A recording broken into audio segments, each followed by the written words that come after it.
cintura, moviendo la cadera, moviendo la cintura. Así,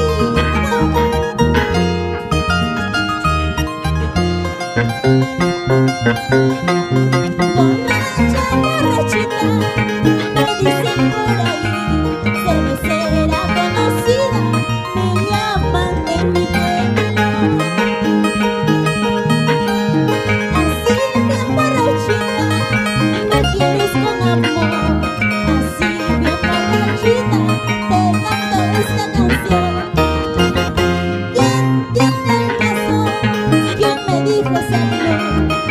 Pásame la botella, hace rato quiero tomar.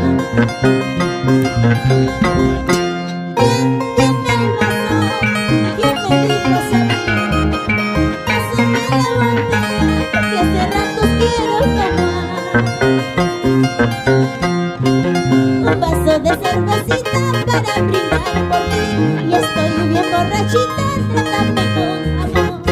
Y ya me compré la cantina, acompáñame a tomar 2, 3 tacos, sírvame por favor. Ahora, vamos, una cajita, 2 cajitas.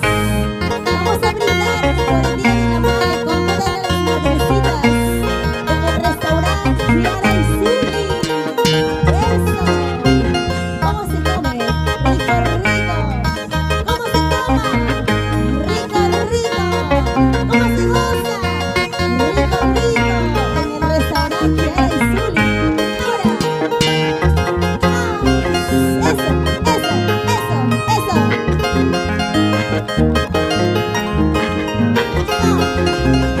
Un vaso de cervecita para brindar por ti.